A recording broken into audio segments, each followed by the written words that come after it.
All right, so now we go ahead and get started with the problems that are on this study guide for exam number 4.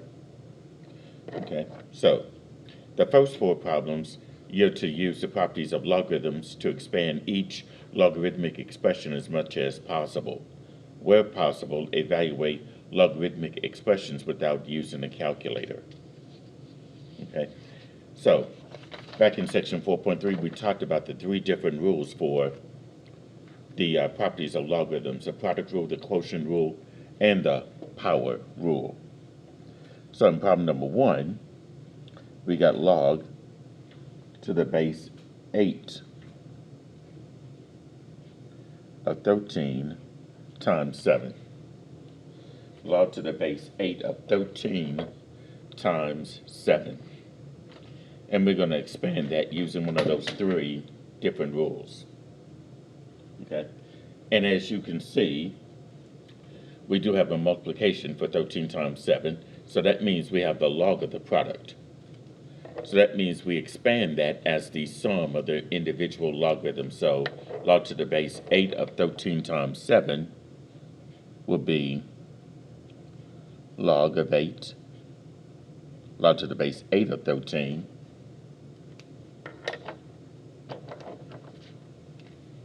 plus log to the base 8 of the second number, which is 7. And that would be as far as I can go with that problem, because I cannot find a number where 8 to what power would give me 13, and I cannot find a number where 8 to what power gives me 7. So log to the base 8 of 13 times 7 would be log to the base 8 of 13 plus log to the base 8 of 7. Okay, questions on problem number 1. All right, number 2 is the natural logarithm of e to the 4th divided by 8. Natural logarithm of e to the 4th divided by 8.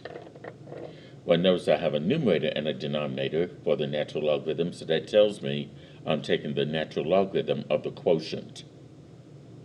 So I need to use the quotient rule by expanding this as the difference of their individual logarithms.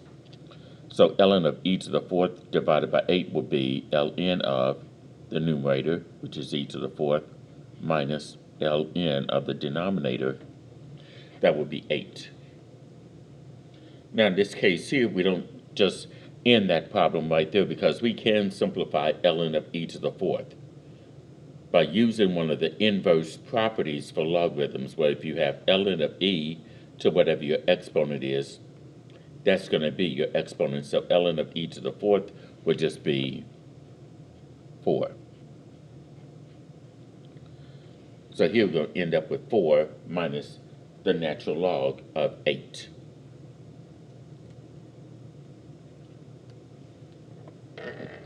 Are there any questions about problem number 2?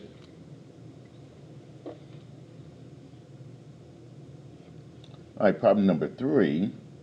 Here we got the log of n to the negative 6 power. The log of n to the negative 6 power.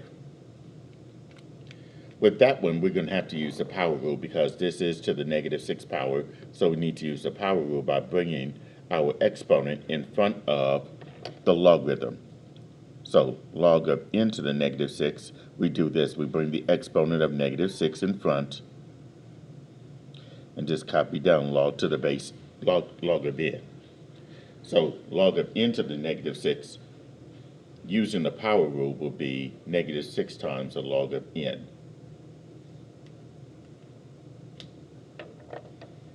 Okay. Questions on problem number 3?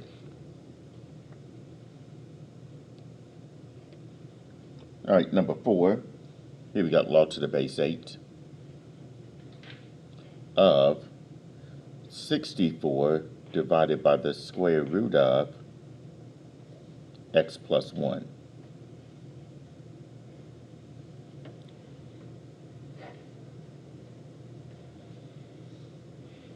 Now we need to expand this as far as we possibly can.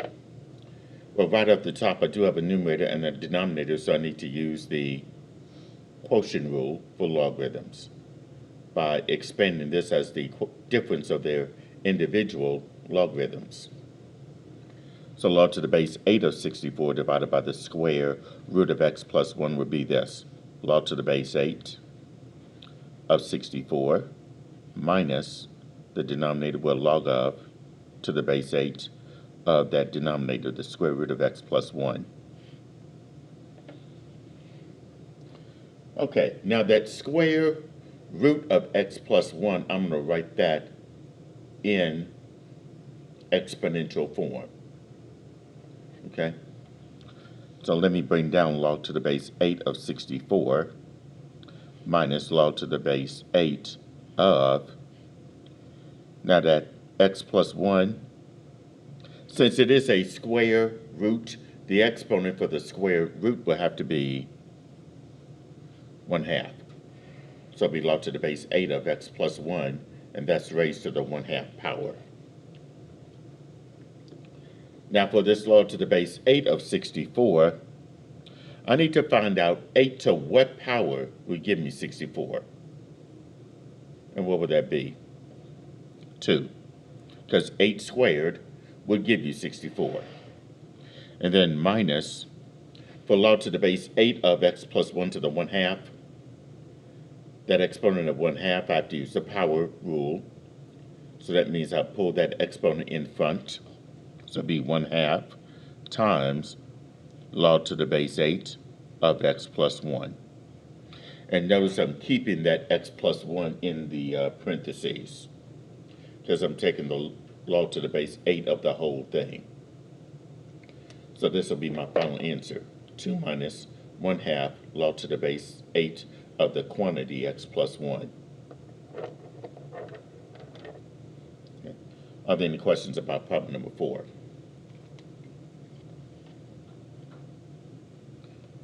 All right, number 5 is to use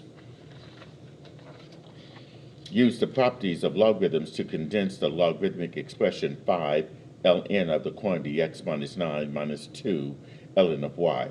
And we're going to write the expression as a single logarithm whose coefficient is 1. And wherever possible, evaluate the logarithmic expression without using a calculator. So here's what we have. 5 ln of the quantity x minus 9.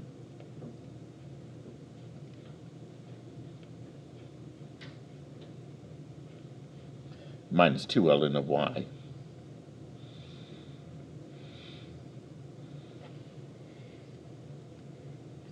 So now we need to make these coefficients a 1.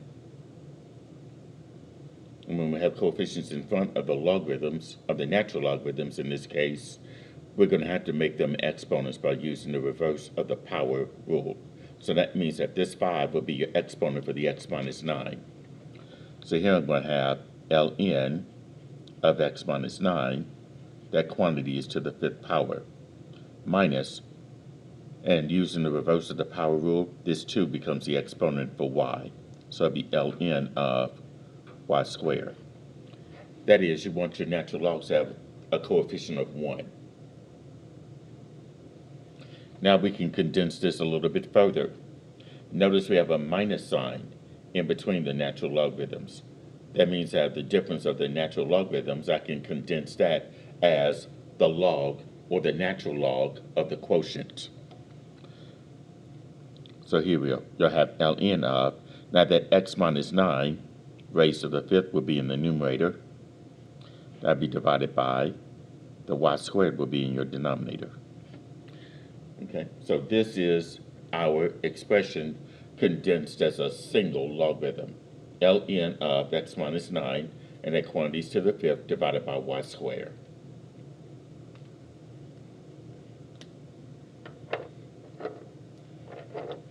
Are there any questions about problem number 5?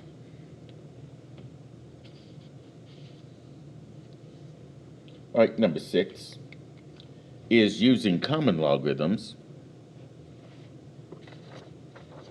or natural logarithms and a calculator to evaluate log to the base 14 of 87.5 to 4 decimal places, and then use the change of base property. So you're going to simplify this using that change of base property. So here we have log to the base 14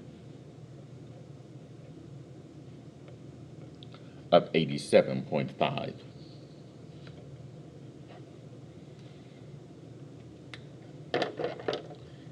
So this means if I use that change of base property, I can use either common logarithms or natural logarithms. I'm going to use common logarithms here. So this will be the log of this number, 87.5.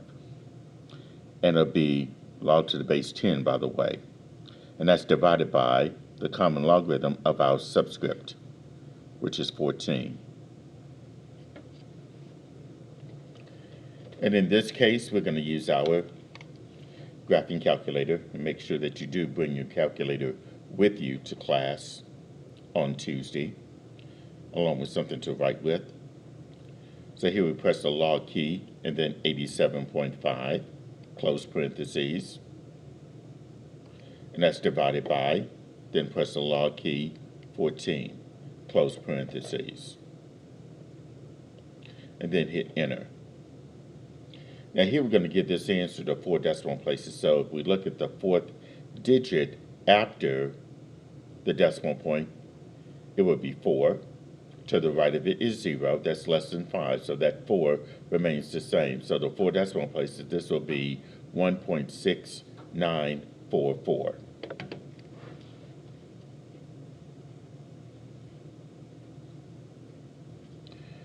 So log to the base 14 of 87.5 to 4 decimal places will be 1.6944.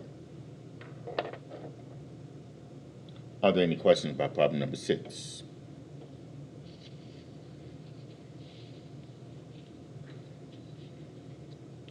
All right, number 7.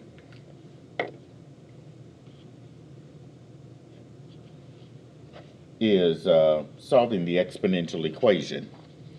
3 to the 2x plus 1 equals 27 by expressing each side as a power of the same base and then equating the exponents. So here we've got 3 to the 2x plus 1 equals 27.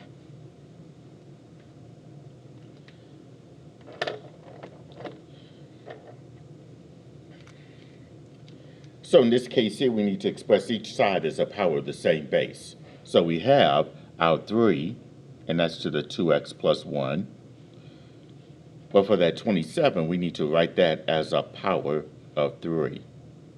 And the way I'll do that is divide 3 into 27 and just keep dividing 3 until I can't go any further. So 3 goes into 27 9 times. 3 goes into 9 3 times. 3 goes into itself 1 times. And as you can see, there are 3 factors of 3. 3 is used as a factor 3 times, so I can write 27 as 3 to the 3rd power. Now, as you can see here, that the bases are the same, then that means that this exponent will be equal to that exponent. So that means 2x plus 1 would be equal to 3. And to solve for x, we first subtract 1 on both sides. So 2x is equal to 2. Divide both sides by 2, you'll get x is equal to 1. Now, if you wanted to, you can check that solution by just replacing the x with 1. So here you have 2 times 1, that would be 2 plus 1, which is 3. And then 3 to the 3rd would give you 27. So here x equals 1 is the solution to that exponential equation. Okay. Any questions about problem number 7?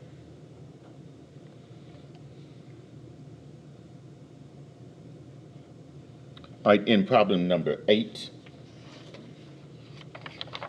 we have another exponential equation that you'll solve. 3e to the 5x equals 1,977. And you express the solution set in terms of natural logarithms, then use a calculator to obtain a decimal approximation correct to 2 decimal places for that solution.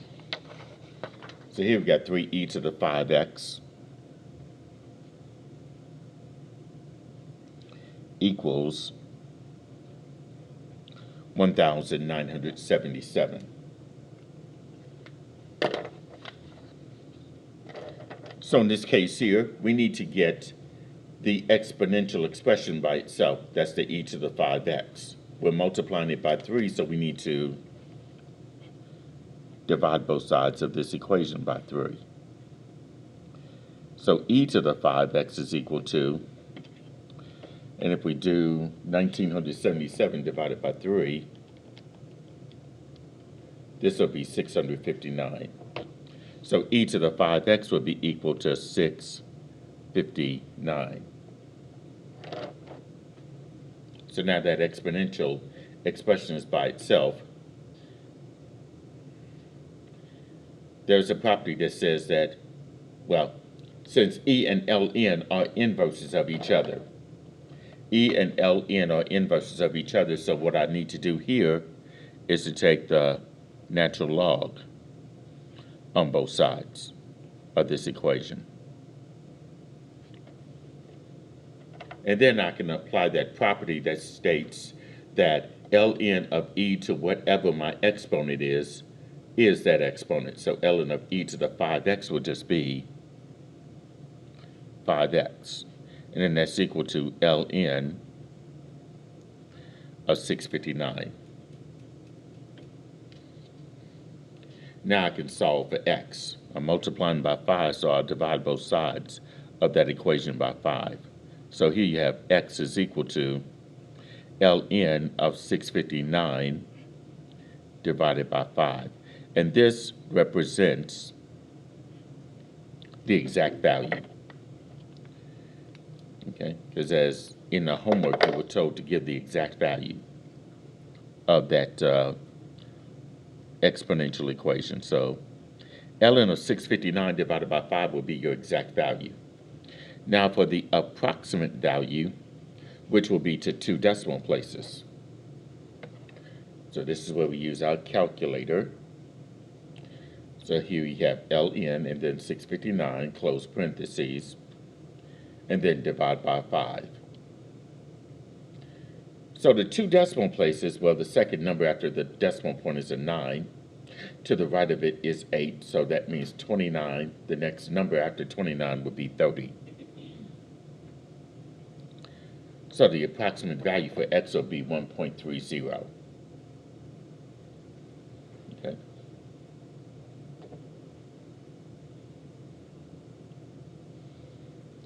Are there any questions about solving an exponential equation? Because one you have to equate, you have to make the bases the same. The other one you have to use natural logarithms. All right, so that's problem number 8. In problem number 9 and 10, those are logarithmic equations. Does everyone have this? Okay. So in problem number 9, you're going to solve each logarithmic equation, and you're to reject any value of x that is not in the domain of the original logarithmic expression and give the exact answer. Then where necessary, use a calculator to obtain a decimal approximation to 2 decimal places for the solution. In this case, these logarithmic equations, you are required to do the check on your proposed solutions.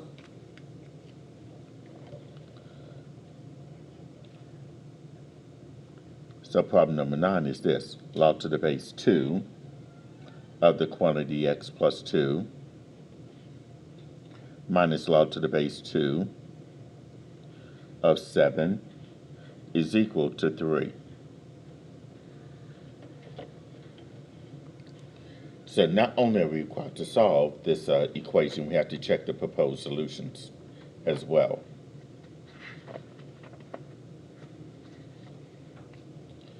All right, so use a different color here.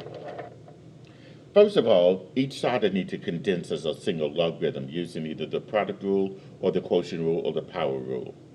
With this one, since I got a minus sign in between the logarithms, what rule do I need to use here?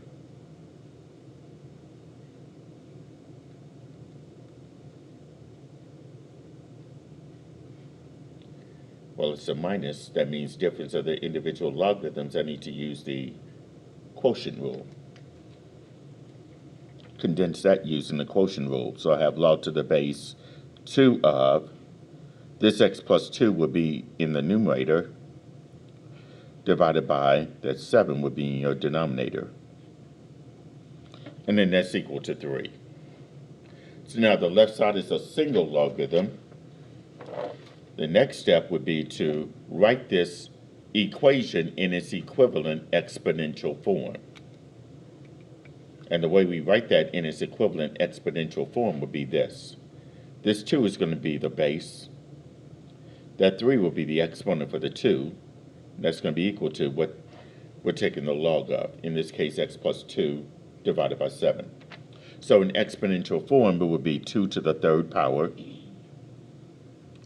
equals x plus 2 divided by 7.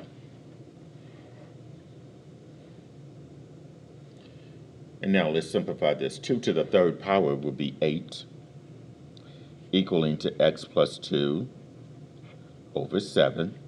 And you know what I'm going to do here? I'm going to do this. Put 8 over 1. And then do cross multiplication here.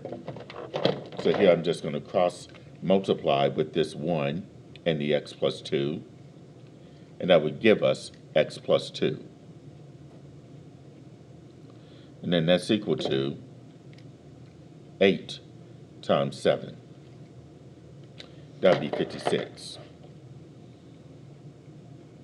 So I have x plus 2 is equal to 56.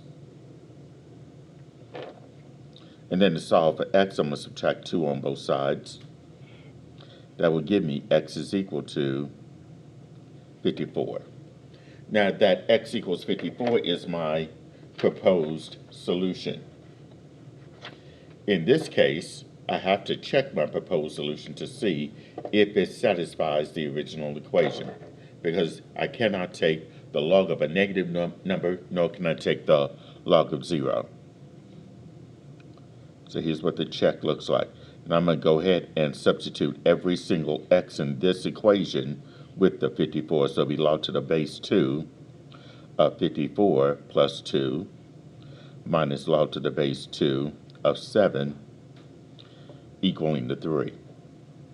Well, 54 plus 2 would be 56, so log to the base 2 of 56 minus log to the base 2 of 7 equals to 3. Now, of course, the difference of the individual logarithms will be the log of the quotient, so it would be log to the base 2 of 56 divided by 7. It should equal to 3. And if I divide 7 into 56, that would go 8 times. So log to the base 2 of 8 equals to 3. Write this in its equivalent exponential form. 2 to the third should equal to 8. And if I evaluate 2 to the third, I do get 8. So that checks. So this means that x equals 54 is the solution to that logarithmic equation.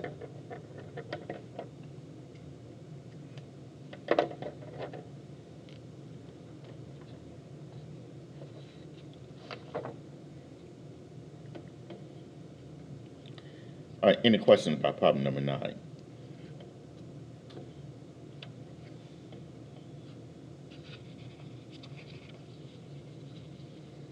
All right, problem number 10.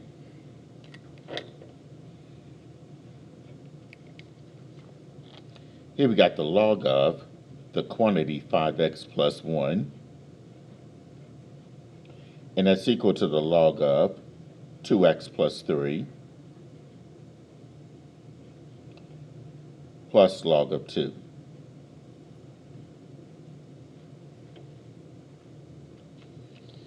And here I want to solve this logarithmic equation. And notice that I have the logarithm on both sides of the equation. So that means I need to apply that one-to-one property.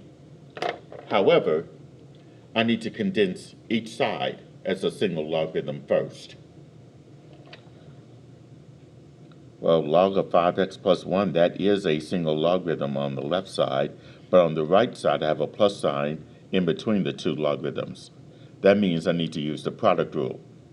I need to condense that as the log of the product. So it'll be the log of, and you know what I'm going to do here? I'm going to put this 2 in front of 2x plus 3. So I have log of 2 times 2x plus 3, or 2 times the quantity 2x plus 3. So here I have the log on both sides of the same base. This is understood to be log to the base 10. That's also log to the base 10. They're the same, so that means I can apply that one-to-one property by setting this expression to be equal to that expression. So I can set that 5x plus 1 to be equal to 2 times the quantity 2x plus 3. And then solve this equation for x. Let's bring down the 5x plus 1. If I distribute the 2 over the 2x plus 3, that would be 2 times 2x, that's 4x, plus 2 times 3, that's 6. Now let's get all the x terms on one side and the constant terms on the other side. If I move that 4x over to where the 5x is, I need to subtract 4x on both sides. So 5x minus 4x, that'll be 1x, or just x, plus 1 equal to 6. And then to get x by itself, we'll subtract 1. That means x is equal to 5. So that is my proposed solution for that logarithmic equation. But as always, we have to check that proposed solution to see if it satisfies the original equation. So I'm going to use this original equation, replace every x in that equation with 5. So it'd be log of 5 times x, which is 5, plus 1. And that's equal to the log of 2 times x, which is 5, plus 3, plus log of 2. Now let's simplify what's inside the parentheses on each side. This will be the log of 5 times 5 will be 25. 25 plus 1 will be 26. So this will be log of 26. And that's equal to the log of, in this case, 2 times 5 will be 10. 10 plus 3 will be 13. So it'll be log of 13 plus log of 2. Now the log of 26, I'll write this as is without the parentheses. Here I got the sum of the individual logarithms.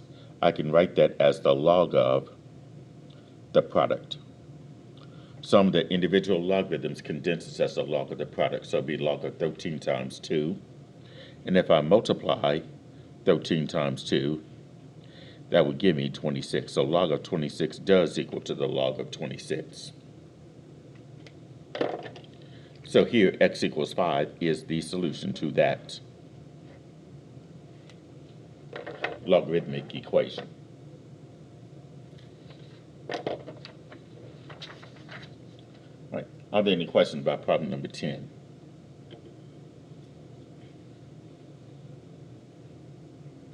Okay, problem number 11.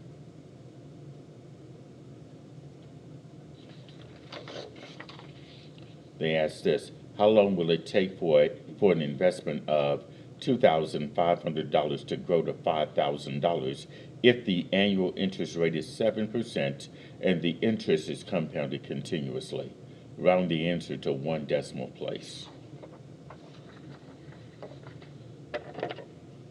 So let's look at what we already have given in that problem number 11. So we have an investment of $2,500. So your principal is going to be the amount of that investment, $2,500. We want that to grow to $5,000, so that will be what A is, the amount, $5,000. The annual interest rate is 7%. Now we need to convert 7% to a decimal. And if you need to, you can do 7 divided by 100, since percent means per 100. That would give you 0.07. And I'm going to write that as 0.07. And the problem does say that it is compounded continuously. So that means we need to use the compound interest formula that deals with continuous compounding. That's A is equal to P times e to the RT. And then just do our substitution, because we need to find out what t is, because it does say how long. So your A, which is in this case 5,000, that's equal to P, that's 2,500, times e to the R, that's 0.07, times t.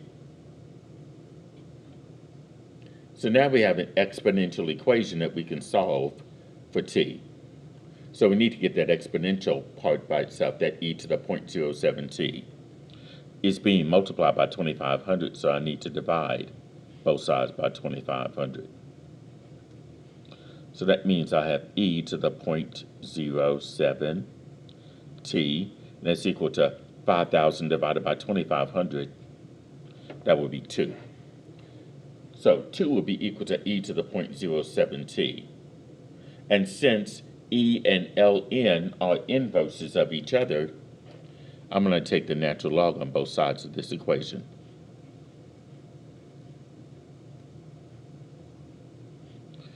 So this means ln of e to whatever my exponent is that exponent. So ln of e to the 0.07t will be 0.07t. And that's equal to the natural log of 2. And to solve for t, we'll divide both sides by 0.07. So that means t is equal to, and using our calculator, we press the ln key, and then 2, close parentheses, divided by 0.07. And to one decimal place, this will be approximately 9.9. And that 9.9 will be in years, because our time is going to be in years when we're dealing with compound interest. So this will take approximately 9.9 years for a $2,500 investment to grow to $5,000 at 7% compounded continuously. Are there any questions about problem number 11?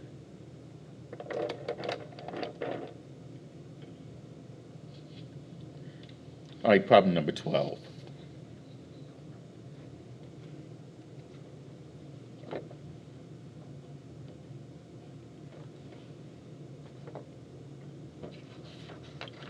All right, here we have a system of equations in 2 variables, and we can use any method of our choice, either substitution or addition, to solve this.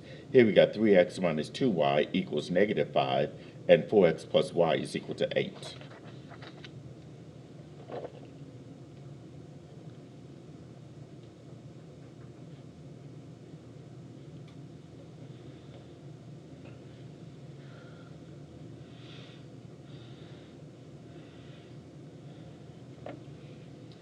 Okay. Now we need to determine, well, we can use substitution. That would mean I have to get y by itself by moving that 4x over to the other side. But preferably I would use addition. Because notice I have a minus 2y and a plus y. So let's eliminate the y. And I've already got minus 2y. But if I want this y to be 2y, I need to multiply that second equation by 2.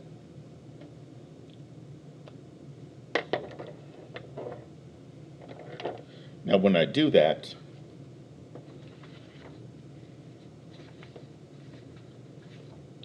this is what I have. Well, the first equation stays the same. 3x minus 2y is equal to -5. The second equation, if I multiply the 2 times 4x, that would be 8x. And then 2 times the plus y would be plus 2y equals 8 times 2, which is 16. And then we can go ahead and add those two equations together. 3x plus 8x will give me 11x. And then that minus 2y and the plus 2y, if I add those two together, that gives me 0, so that's gone.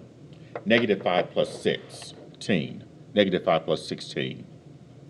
That's 11. So here I got 11x is equal to 11. And then divide both sides by 11. That would mean x is equal to 1. So now we need to find out what y is.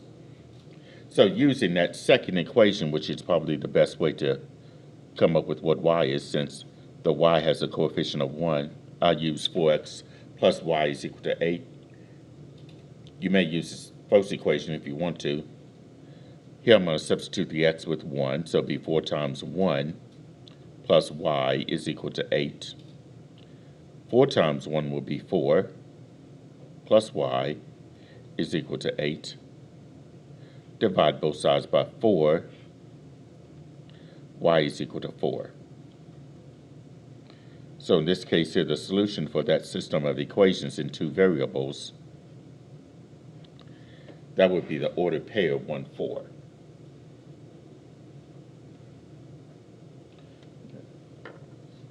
Are there any questions about problem number 12?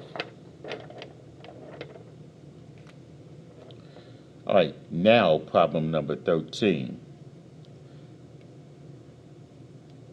So this is from section 5.2, where you had a system of equations in 3 variables, and we were solving those. You'll have one of those on your exam. So here we got x minus 3y plus 3z is equal to 8.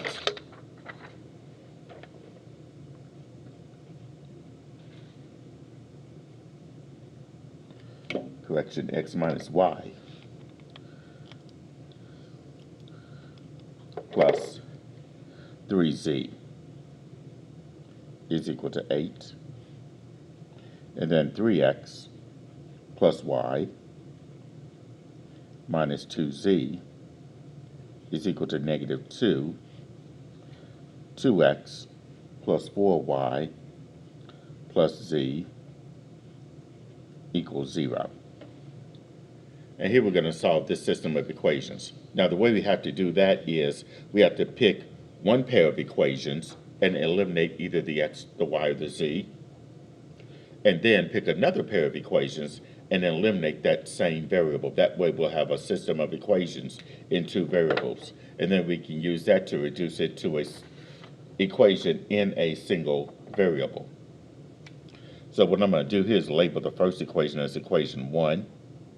Second equation will be equation 2. The third equation would be equation 3.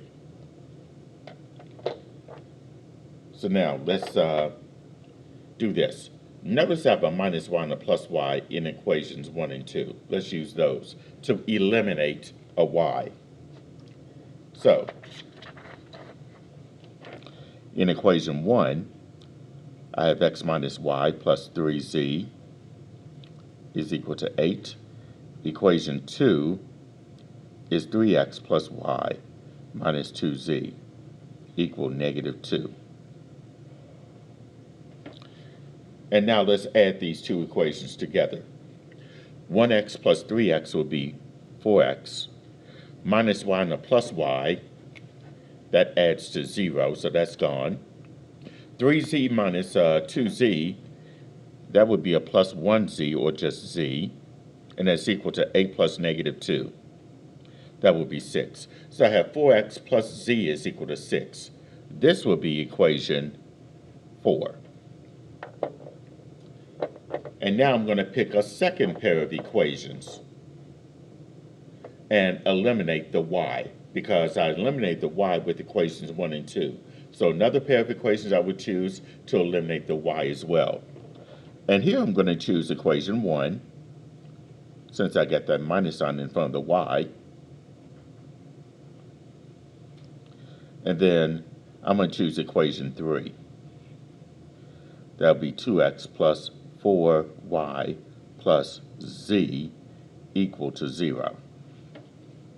Now, we're going to still eliminate the y. But here I got a minus y and I got a plus 4y. If I want that y in equation 1 to be 4y, I need to multiply that first equation by 4. I have to multiply that first equation by 4 if I want that to be 4y so that I can eliminate those 4y's. So when I do that, that first equation will be 4 times x will be 4x. 4 times the minus y will be minus 4y, plus 4 times 3z will be 12z, equaling to 8 times 4, that would be 32.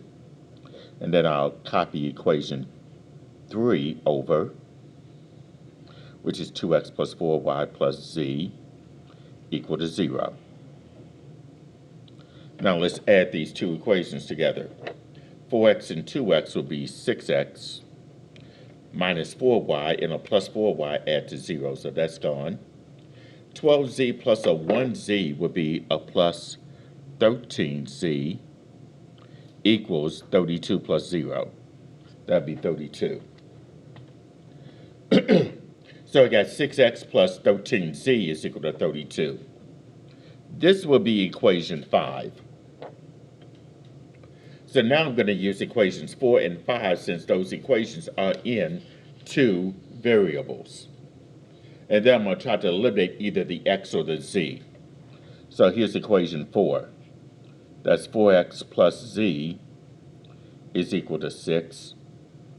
Equation 5 is 6x plus 13z equals 32. Let's see here.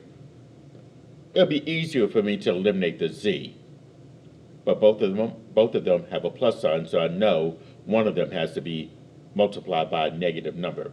So if I want that z to be 13z, or in reality to be negative 13z, I need to multiply that equation 4 by negative 13. Okay? Because I want opposite signs here. So negative 13 times 4, that's negative 52x. Negative 13 times the plus z would be minus 13z. That's equal to negative 13 times 6, that would be negative 78. And then copy over equation 5.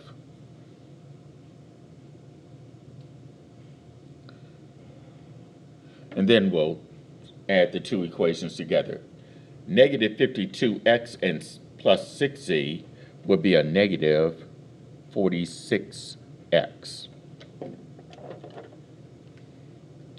Negative 13z plus 13z, that adds to 0. And then that's equal to negative 78 plus 32, that would be negative 46. So I have negative 46x is equal to negative 46. So now I'll finally find out what x is by dividing both sides by negative 46. So that means x is equal to 1. So x equals 1 is one of the, well, I know what x is. Now I need to find out what y is. Actually, I need to find out what z is, because these two equations, 4 and 5, are in terms of x and z. And I know what x is, so let's use one of those two original equations to find out what z is. So here I'm going to use equation 4, which is 4x plus z equals to 6. And then substitute the x with 1, so it'll be 4 times 1 plus z equals 6. Multiply 4 times 1, you'll get 4. So it'll be 4 plus z equals to 6. Subtract 4 on both sides, you'll get z is equal to 2. So z is 2 and x is equal to 1. Now I need to go back to one of my 3 original equations that I used, that I started off with. And I'm going to use equation 2. So I'll substitute the x with 1 and the z with 2. So here using equation 2, which is in this case 3x plus y minus 2z equals negative 2. So if I replace the x with 1 and the z with 2, this will be 3 times x, which is 1, plus y is what we're trying to find, minus 2 times z, which is 2. That's equal to negative 2. 3 times 1 will be 3, plus y, minus 2 times 2, which is 4, and that's equal to negative 2. Now I'm going to bring down the y and do 3 minus 4, combining like terms. 3 minus 4, that's a minus 1, so y minus 1 will be equal to negative 2. Add 1 to both sides, you'll get y is equal to negative 1. All right, so I can say that the solution for this system of equations in 3 variables will be the order triple. X goes first, that's 1. Then y second, negative 1. The z goes last, that's 2. So 1, negative 1, 2 represents the solution for this system of equations in 3 variables.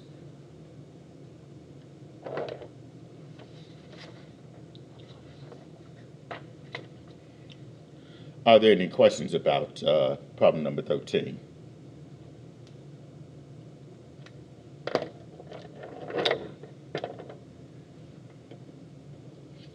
All right, problem number 14.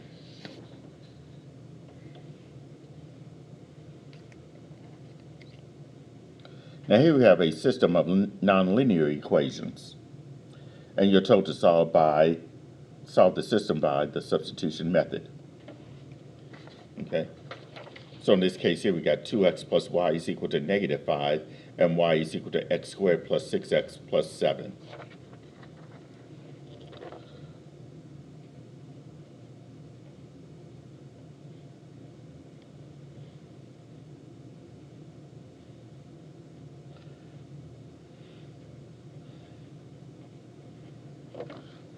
And you're told to use the substitution method, so that is exactly what I will do in this particular problem.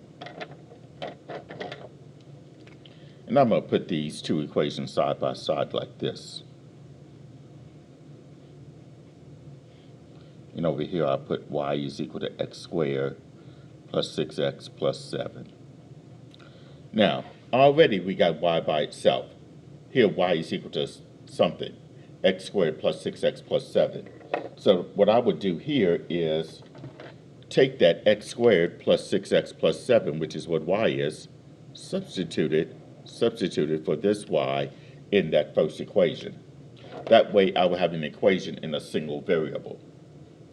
So when I do that using substitution, this will be 2x plus the y, which is going to be x squared plus 6x plus 7. That's equal to negative 5. And I'm going to put those terms on the left side in descending power. So bring down the x squared. And I'm going to go ahead and combine like terms here. 2x plus 6x will be a plus 8x. And then plus 7 equals negative 5. And in this case here, it is a quadratic equation, so I need to get a 0 on one side of this equation. That means I need to move this negative 5 over to where x squared plus 8x plus 7 is. And I'm going to do that by adding 5 to both sides. So here you got x squared plus 8x plus 7 plus 5, that's 12. And that's equal to 0. And then this can be factored into two binomials, that x squared plus 8x plus 12. Let's see, x squared breaks up as x times x. The middle term and the last term have a plus sign, so that means I have plus signs here. And I need factors of 12 that would give me 8x as a middle term. Well, I know 1 and 12 would not work, but 2 and 6 would. So here x plus 2 times x plus 6 is equal to 0. And then we set each binomial factor to be equal to 0. So this means x plus 2 is equal to 0, x plus 6 equal to 0. And for each equation, we'll solve for x. So for the x plus 2 equals 0, well, if I subtract 2, you'll get x equal negative 2. And then for x plus 6 equals 0, if I subtract 6,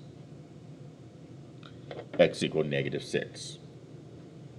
So those are my two x coordinates.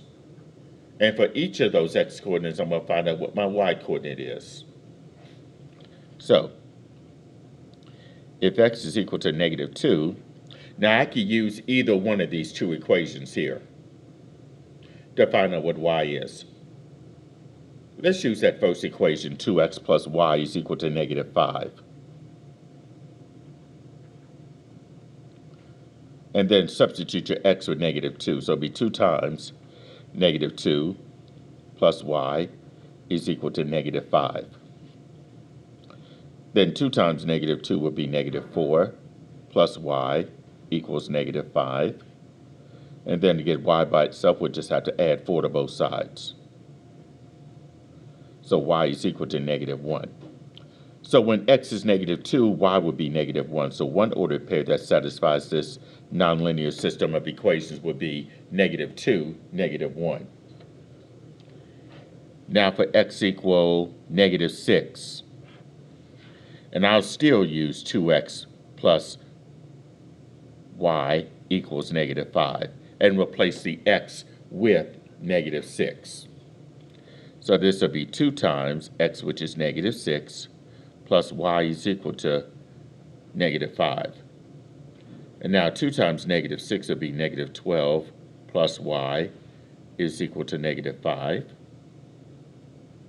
And if I add 12 to both sides, you'll get y is equal to 7. So in this case here, when x is negative 6, your y will be 7. So my other ordered pair that satisfies this nonlinear system would be negative 6, 7. So these two are the ordered pairs that satisfy that nonlinear system. Negative 2, negative 1, and negative 6, 7. Okay, any questions about problem number 14? And finally, problem number 15 is to solve the system by using the addition method. And in this case here, my nonlinear system here is x squared minus 4y squared is equal to negative 7. And the other one, 3x squared plus y squared is equal to 31. Okay. So that's that system of equations by the addition method. Okay, so now, by looking at this equation, or the system of nonlinear equations, I could eliminate the y because I already have the minus sign and the plus sign.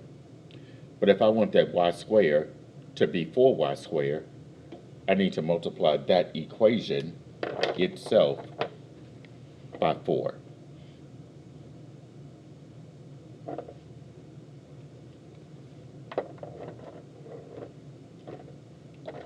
So when I do that, here's what I'm going to have. The first equation will be x squared minus 4y squared equal negative 7. The second equation, if I do 4 times 3x squared, that would be 12x squared. 4 times y squared would be a plus 4y squared. That's equal to 31 times 4. That would be 124.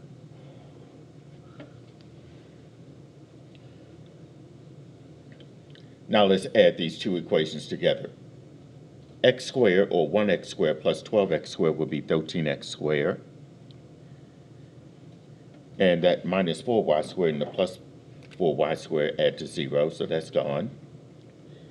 Negative 7 plus 124, that would be 117. So 13x squared is equal to 117. divide both sides of this equation by 13. This will be x squared is equal to, I think 9, yeah. X squared is equal to 9. And then to solve for x, we take the square root on both sides, but we must include that plus or minus symbol. So x is equal to plus or minus 3. Okay. So now we want to find out what y is for x equals 3 and what y is when x is equal to negative 3. So in this case here, let's start with x equals positive 3. And I can use either one of these. I'm going to use that, let me use that first equation. X squared minus 4y squared equal negative 7. And then substitute the x with 3. So it'd be 3 squared minus 4y squared equal negative 7. 3 squared, or 3 times 3, will be 9. So it'll be 9 minus 4y squared is equal to negative 7. And to get negative 4y squared by itself, I need to subtract 9 on both sides. So that means negative 4y squared is equal to negative 16. Divide both sides by negative 4, you'll get y squared is equal to positive 4. And if I take, let me move this up, take the square root on both sides and include that plus or minus symbol, since I'm doing the square root on both sides of that equation, that means y is equal to plus or minus 2. So that means for x equals 3, I have two ordered pairs. One would be positive 2, the other one would be negative 2.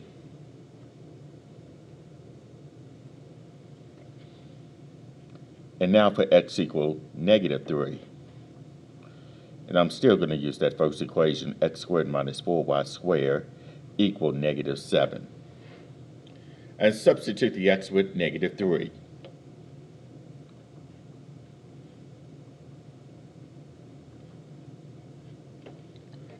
So negative 3 and u squared will be negative 3 times negative 3, or 9, minus 4y squared is equal to negative 7. And notice I get the same thing over here. And I'm going to end up getting the same value for y if I subtract 9 on both sides. So negative 4y squared would be equal to negative 16. Divide by negative 4. Y squared is equal to positive 4. Take the square root on both sides and include that plus or minus. That means y is equal to plus or minus 2. So that means for x equal negative 3, I have two y coordinates.